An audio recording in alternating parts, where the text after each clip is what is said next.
I went to revisit the revelations in my dreams as soon as you came back from battle. But I couldn't fall asleep just anywhere. I needed somewhere private. I didn't want anyone to overhear me sleep talk or watch me contort myself into some weird position.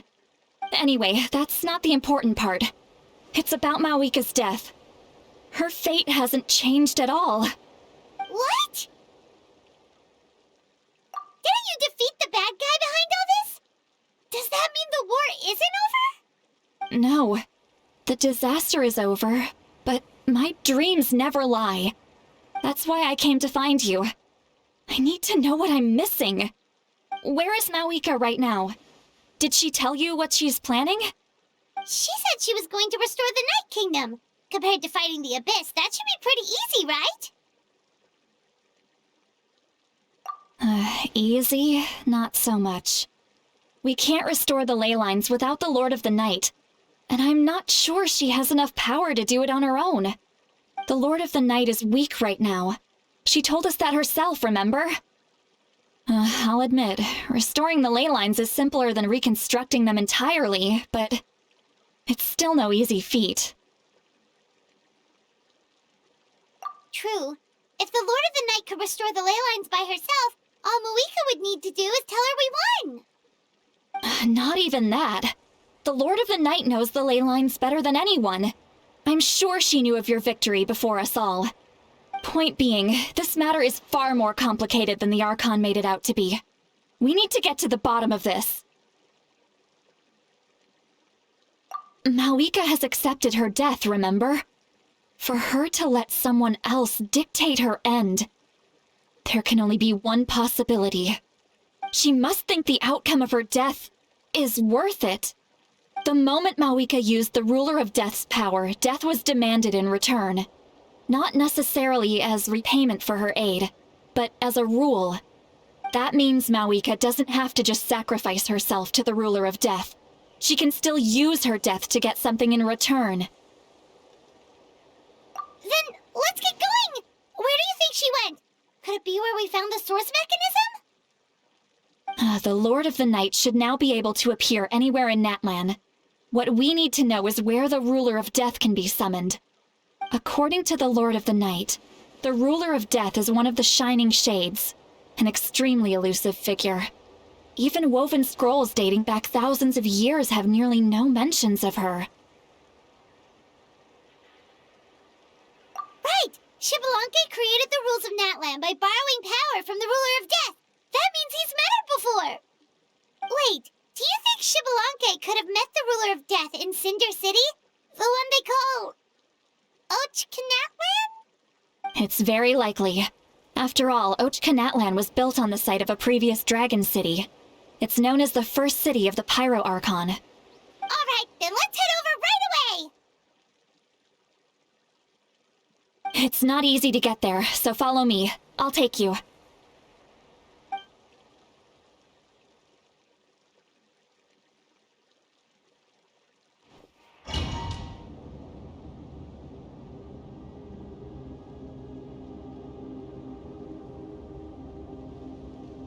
Man, this place really is hard to get to.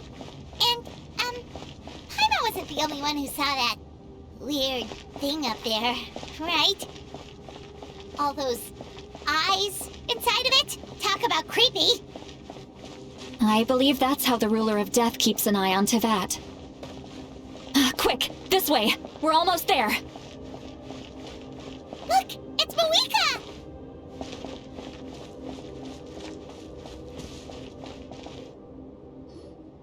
I have grown weary of the endless wait. The fate of this land is of no interest to me anymore. However, you humans managed to meet the expectations of the heavenly principles. For that result, you deserve praise. Mawika, as the price for using my power, I shall now bear witness to your death. And with you, the war that your nation has waged for more than 1,000 years shall meet its end. Mawika! You got here sooner than I expected. you doing? Closing the final chapter on the plan that has consumed Natlan for 500... No. For the entirety of our history.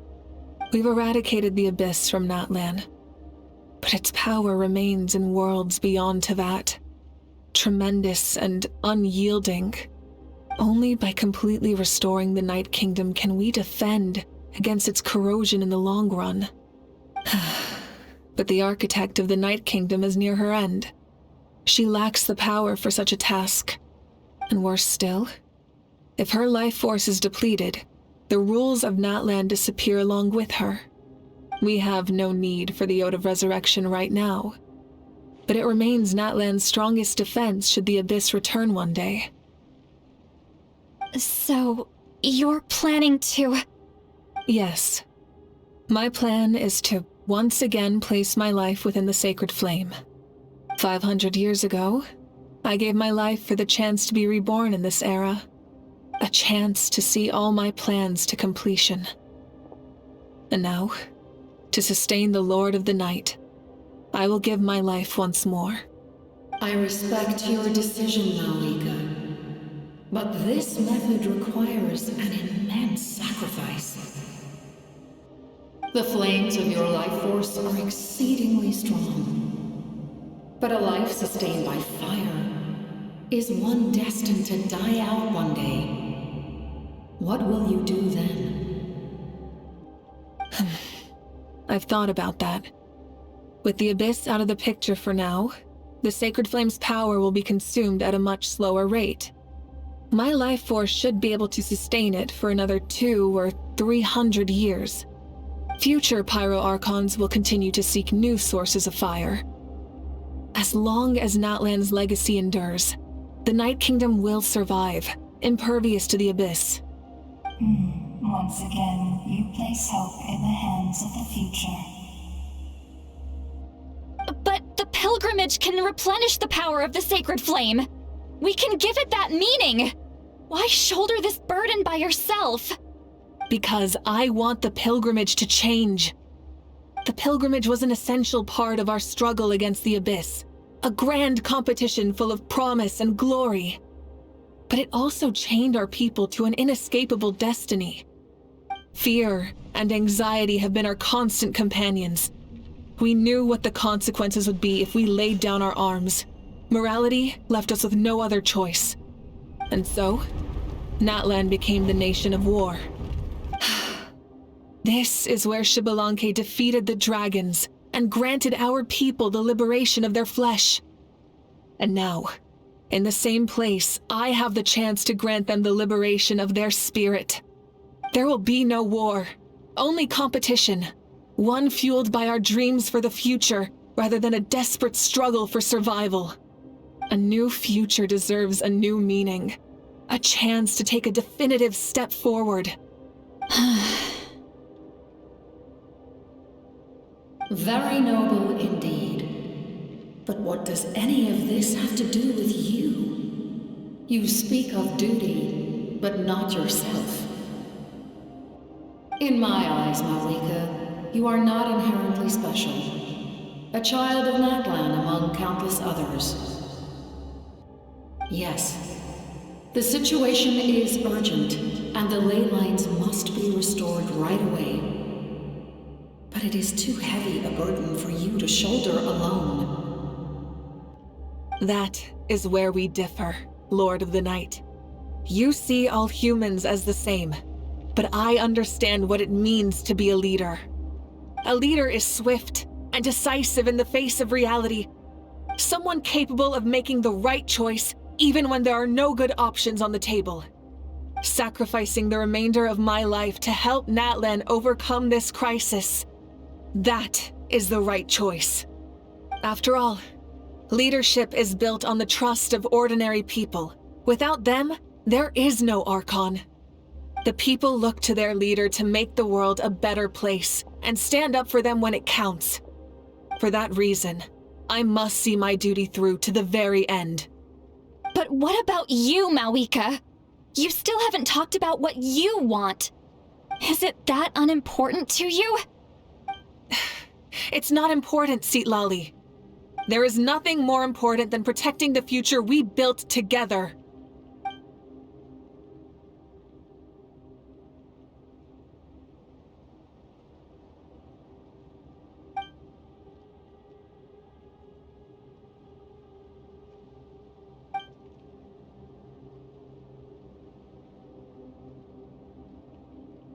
I shall accept Malika's sacrifice for the Lord of the Night as her death, and I will bear witness to the very end. Thus concludes the deal I made with Xbalanque several thousand years ago. Lord of the Night, you may now begin.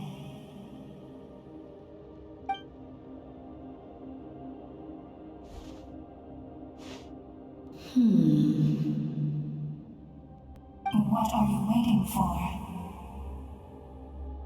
There is another who wishes to take part in the ceremony. And I cannot disregard their intentions. I must wait for them to arrive. Another? I was to bear witness to a death, and now the situation is increasingly tenuous. If the life of this second individual fails to meet my requirements, I fear I may lose my patience. Rest assured, his life will hold equal value. I am the helper of humanity, and I must always place their demands first, no matter who the human may be. Cumbersome. But there is nothing to be done. Such is the duty of an angel. Wait, this feeling. We made it.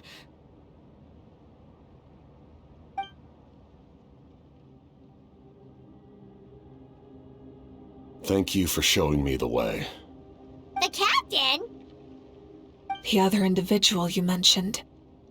It was him? Indeed. Like you, he carries many lofty ideals. Malika, I understand how you feel. And if I were an ordinary mortal, I would have no reason to stop you. But like you, I've been waiting for this day for too long, and I can offer a better solution. You created this new future, and you deserve to guide its direction. Your life should not end here.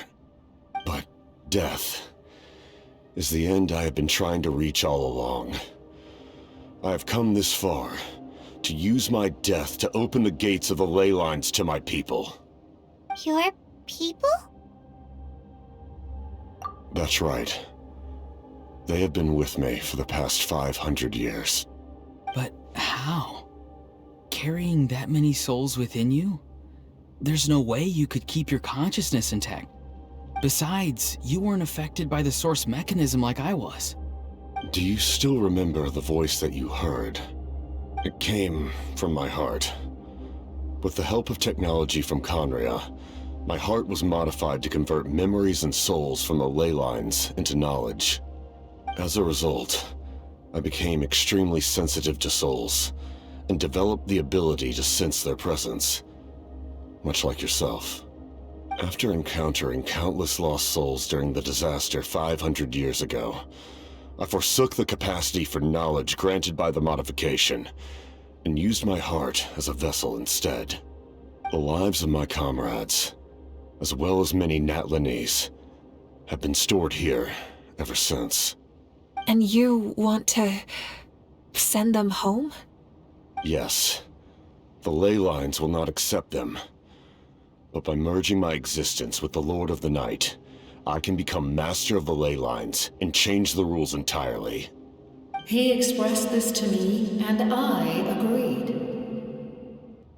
The captain envisions a kinder and fairer set of rules for humanity. In addition, he aims to challenge the authority of the ruler of death.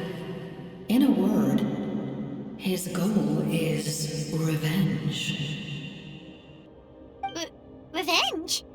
After all, it's because of her that I bear the curse of immortality, the curse of absolute life. I now understand that which you seek. Then, bear witness to my resolve and hatred. The people of Conria committed grave sins. And for that, we were cursed to suffer endless physical torment. Cursed to witness the demise of everything we held dear. But most of us were innocent. Most of us knew nothing of the Five Sinners' exploitation of abyssal power. Myself included. If I sacrifice my life for the Lord of the Night, you get the death you desire. But at the same time, the curse of immortality would negate the very death you seek. Left unresolved, that paradox could uproot the natural order of this world. Even you, great ruler of death, lack the capacity to bear the consequences of that outcome. Your curse is now the tool with which I will overturn the oppression of the gods. This is my challenge to you. Forsake one of your rules. The choice is yours. Your new heart has limitless potential, and you have wielded it with bravery and honor. I grant you the title of Sentinel Knight. Like the four pillars of strength, you will continue to safeguard the glory of Conria. The glory of Conria. Our land, our dignity, and every comrade who fights alongside us. The Night Kingdom is almost destroyed. Our fallen soldiers, your comrades, they have nowhere to go. What are you doing? Are you taking all their souls with you? You're just an ordinary person. You can't bear that kind of burden. No hero should have to wander alone.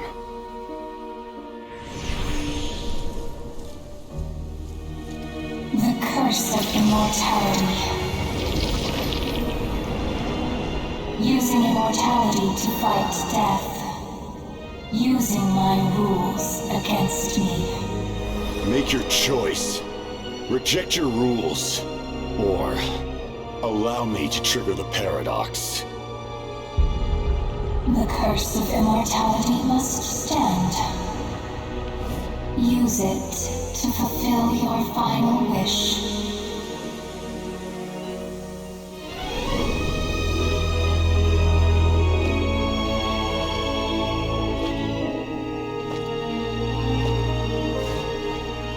Well fought, my lord. Thank you for everything.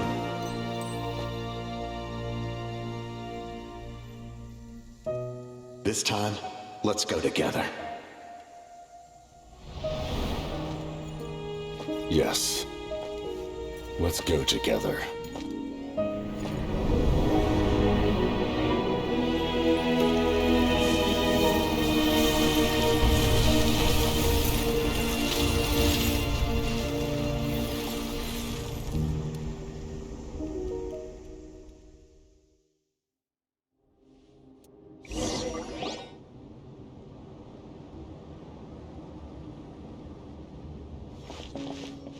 The captain, he... The curse of immortality still exists. Does that mean the captain will never move from this place? Lord of the Night, is the captain still with us? There is no need to pursue traces of him. For those cursed with immortality, release from the mortal coil is the greatest form of peace. Even so, please pass on my gratitude.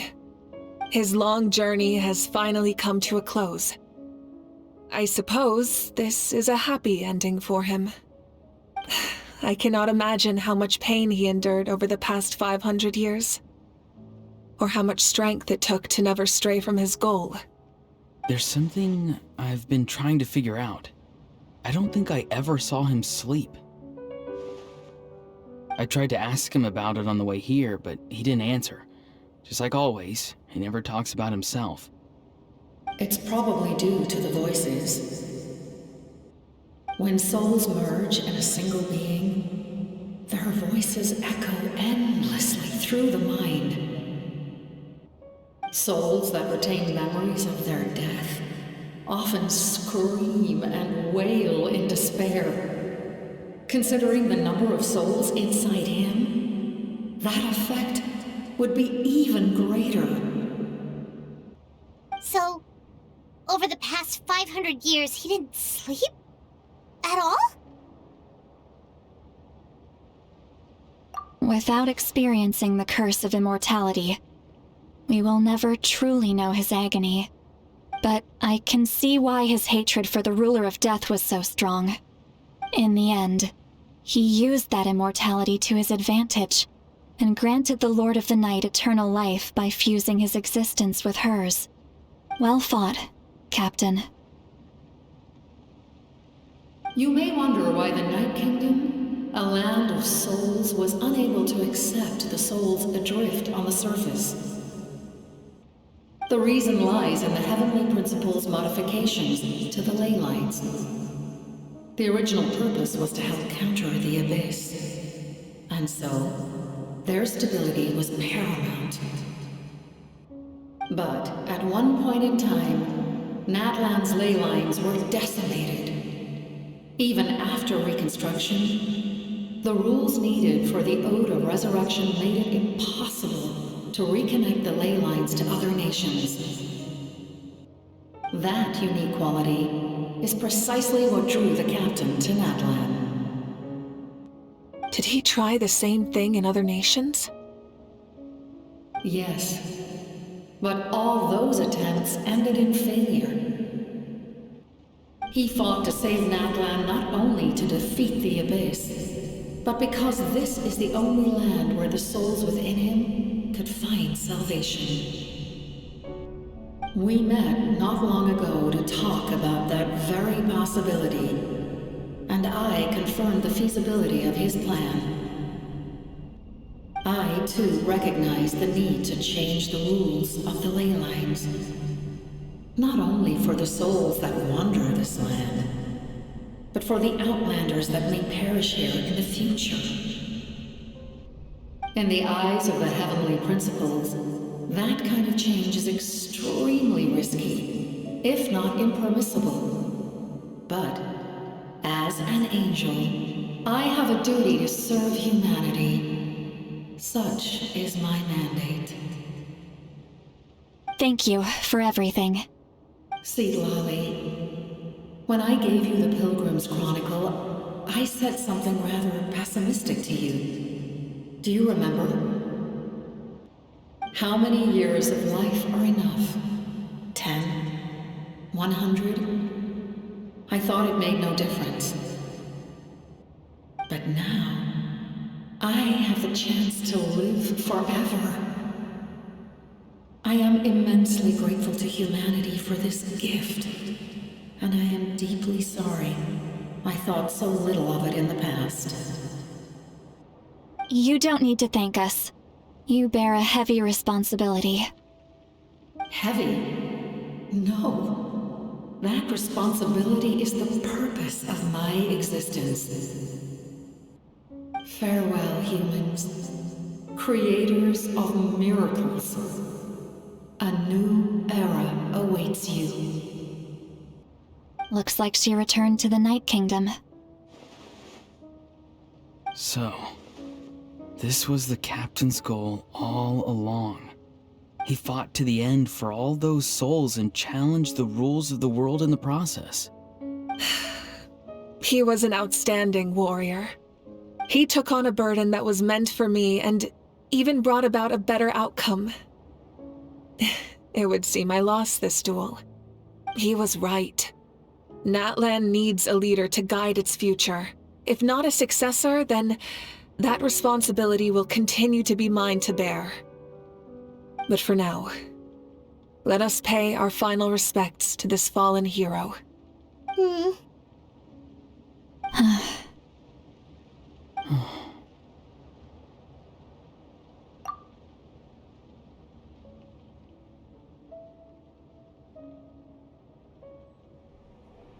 to my sister Hine.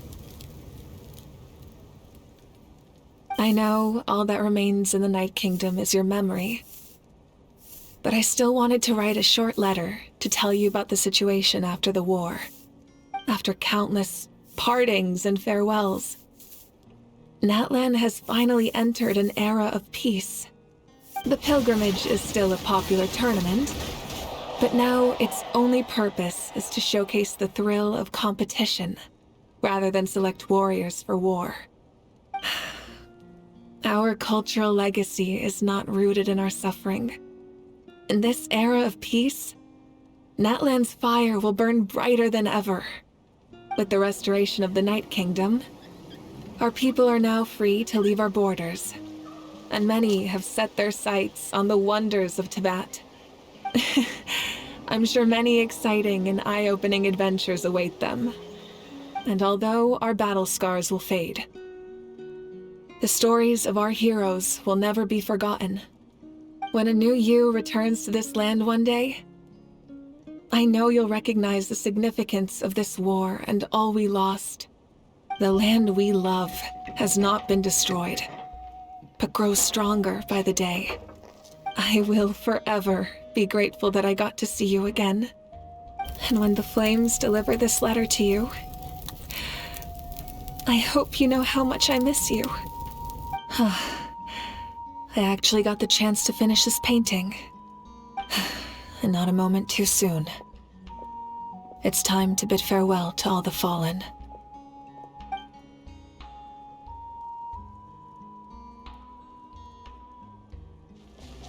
Hey, is that part new? Paimon's never seen it before.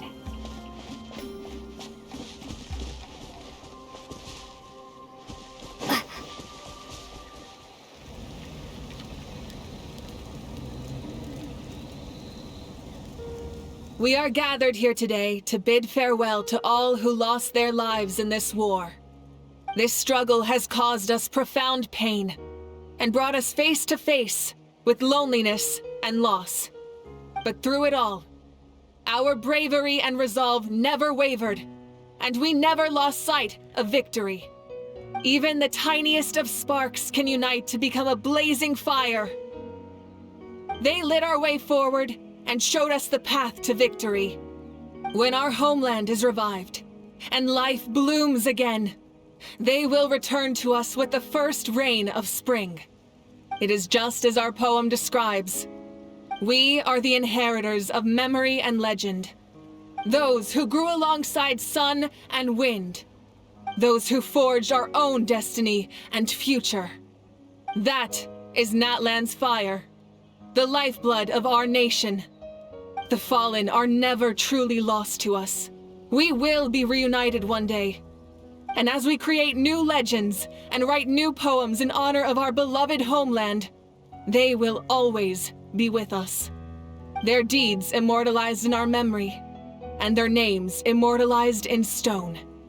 This epic will be remembered in the actions of every valiant warrior and brave Saurian, all equally important and indispensable. I would also like to take the time to recognize a Fatui Harbinger, who sacrificed his life for our cause. He was a warrior from Conria, who helped defend our nation 500 years ago, a man who used his own heart as refuge for the souls of the fallen. For the chance to offer them a final resting place, he chose to fight with us once again. In the end, he fulfilled his wish and returned the souls to the ley lines. By turning his curse into a weapon, he defeated his fated foe and protected me in the process. We have had our differences in the past, and I cannot say his character is representative of all in his organization. But on this occasion, we honor him as one of our own. In Natlan, all heroes are worthy of celebration.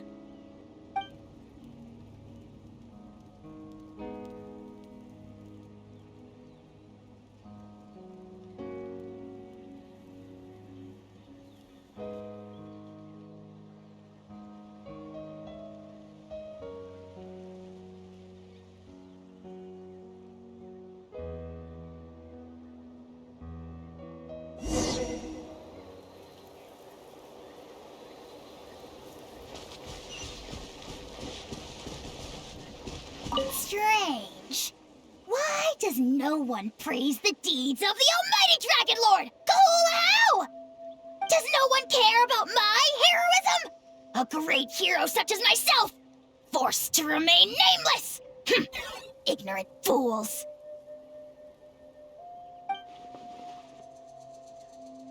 Well, a compliment. After all these years, it's about time you knew your place, lowly servant. Hey! Why are you glaring at me? Oof.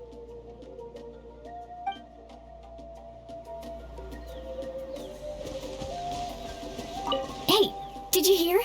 As long as we get permission from our chief, we can leave Natlan as much as we want. Yeah, it's because the ley lines have been restored, right? And the Lord of the Night is a lot stronger now. That means we can finally see the outside world for ourselves. I heard that Fontaine has a huge ocean. That is totally my vibe. I can't wait to go see it. I want to go to Liyue. The mountains are supposed to be super tall. Sounds like the makings of a great vacation. Let's start planning. But first, we all promised we would go to the hot springs together. Then we'll be hot springs buddies for life.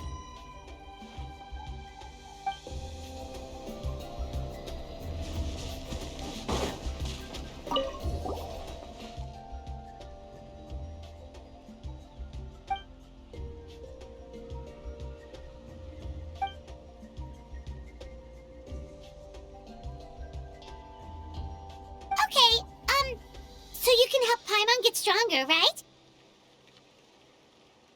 If something like this happens again, Paimon wants to fight by the Traveler's side.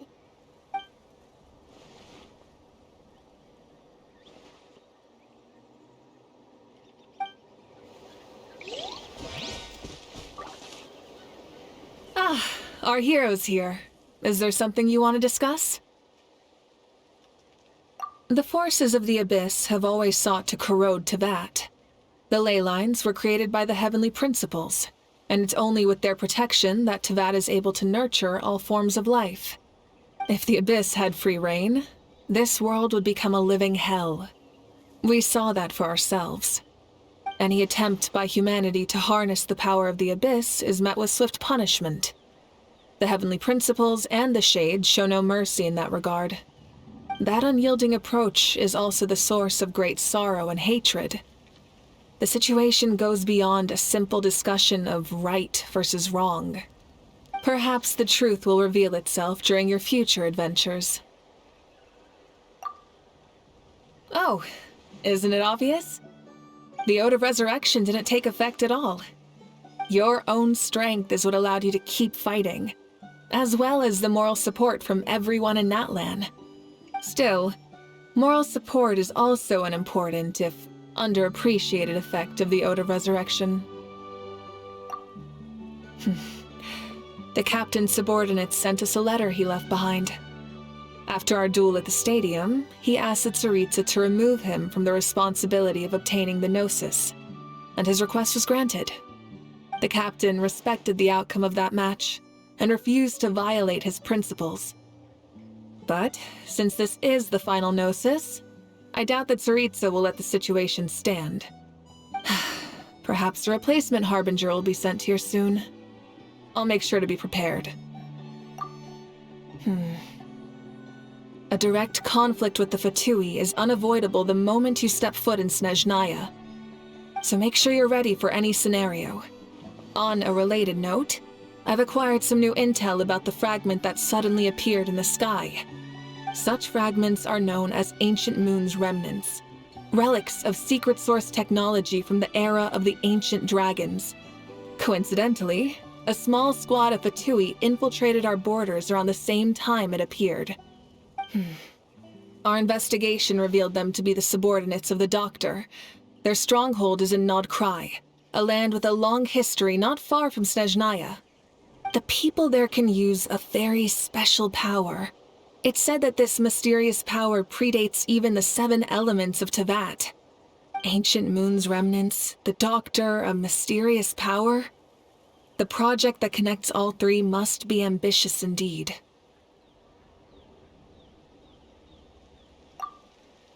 Huh? Tribe? Oh, you're thinking along the lines of how the names of the 6 heroes were inherited. In truth, apart from a few ancient names associated with a certain tribal culture or tradition, most ancient names can be inherited by anyone. Your name likely falls under that category. The Wyatt will select someone who shares your character and name them as your successor. Of course, that won't happen for a very long time. The long journey of the Pyro Archon has now come to an end.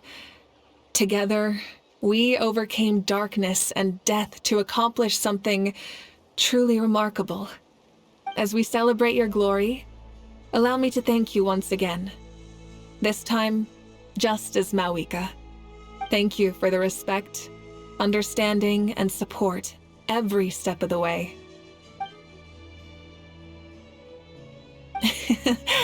An honor we share. You can keep chatting with your friends nearby. I think I'll stay here for now and watch over them.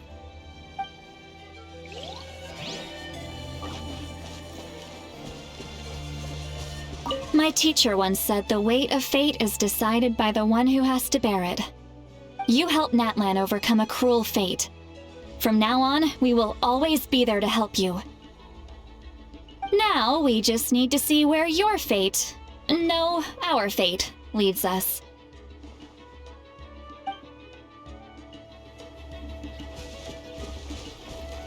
When Guthred's soul possessed my body, all I saw was a dark abyss. The captain carried countless souls within him. It must have taken so much strength to live like that for hundreds of years.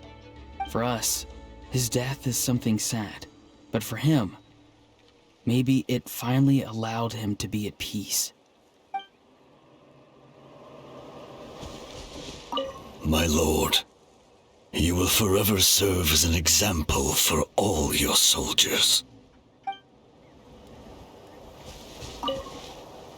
I knew about the captain's immense strength, but I never expected him to have such a strong sense of honor. No matter how prejudiced I may have been in the past, he now has my utmost respect.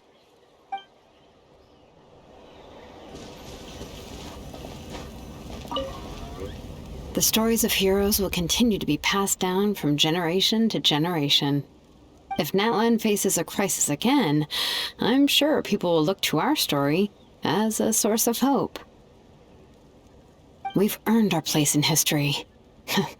That's pretty surreal, don't you think?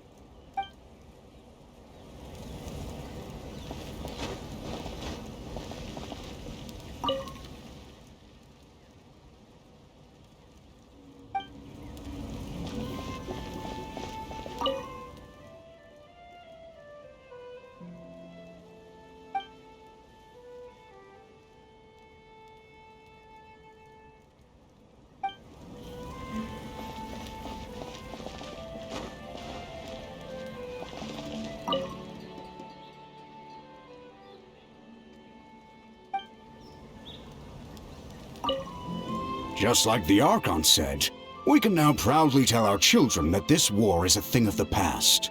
It's a new chapter for all of us.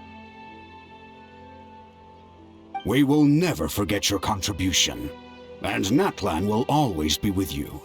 May the sacred flame protect you in all the journeys to come. When I was little, my father told me about Thrain, the Sentinel Knight, an outlander who once fought alongside the warriors of Natlan. He was brave, fearless, and deeply respected by his men. I always wished I could go back in time and see him in action. I never thought that, in my lifetime, another outlander would fight to save this land, or that I would get the chance to fight by their side. I will treasure this honor for the rest of my life.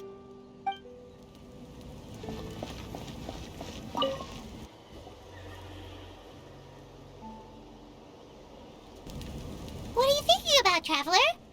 Oh, the battle, right?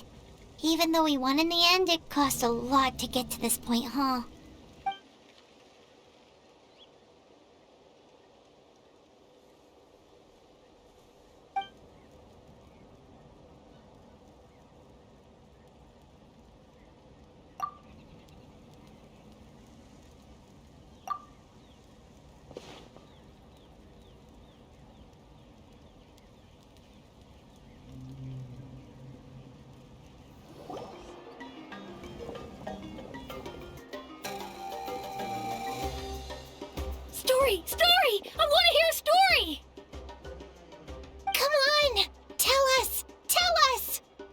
Well, you kids don't miss a beat, do you?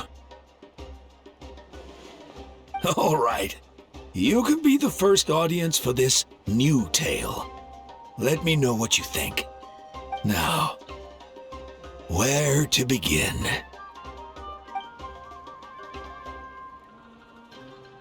Want to stop and listen to the story? Sounds pretty fun. This is a story of the great heroes of our time. There are 3 great heroes at the center of this tale.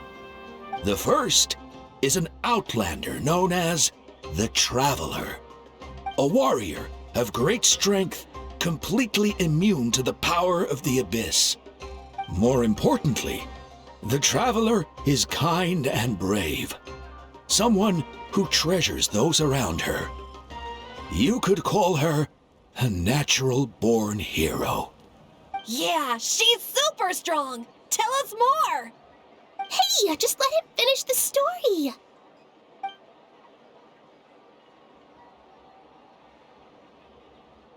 The man telling the story keeps looking this way, Traveler. Paimon thinks he recognizes you. The second hero is also an outlander.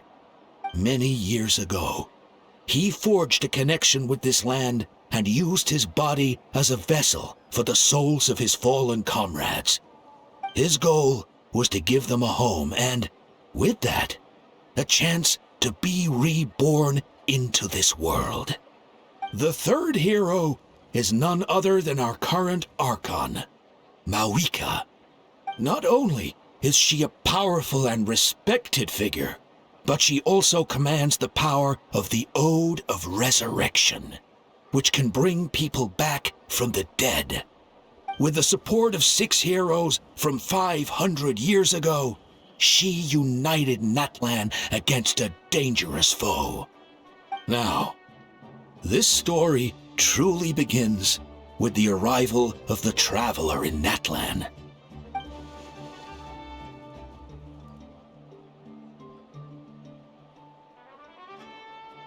Under her guidance, Kachina performed exceptionally well in the pilgrimage and earned her chance at the Night Warden Wars.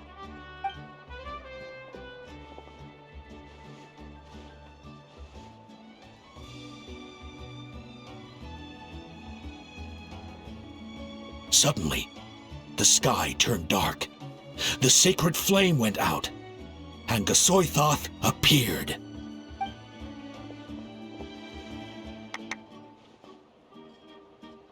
Everyone gathered at the stadium and sang the Ode of Resurrection together to send their support to the furthest corner of the Night Kingdom. Hermione became known by all, and everyone began reciting the words that defined its message. In the beginning, there was darkness, until someone set themselves aflame. Only then did the universe know light. Anyway, the dust has now settled, and Natlin has entered a new era of peace. The Traveler fought for life, the Captain fought for death, and our Archon, Mawika, created a bridge between them. Wow! Is there more? Please don't let that be the end! Sounds like you like this one. Tell you what, give me some time and I'll write it all out in even greater detail. I loved it! This is the best story ever! Yeah, and Hermione is the coolest ancient name. I get to be Hermione today, okay guys? Hey, it's supposed to be my turn! No, it's my turn! No, it's my turn! I get to be Hermione today! So, no one wants to be the Pyro Archon anymore? Sounds fun. What do you say, Traveler? Want to let Paimon be Hermione for the day? Alrighty then. Let's go, Paimon. A new adventure awaits.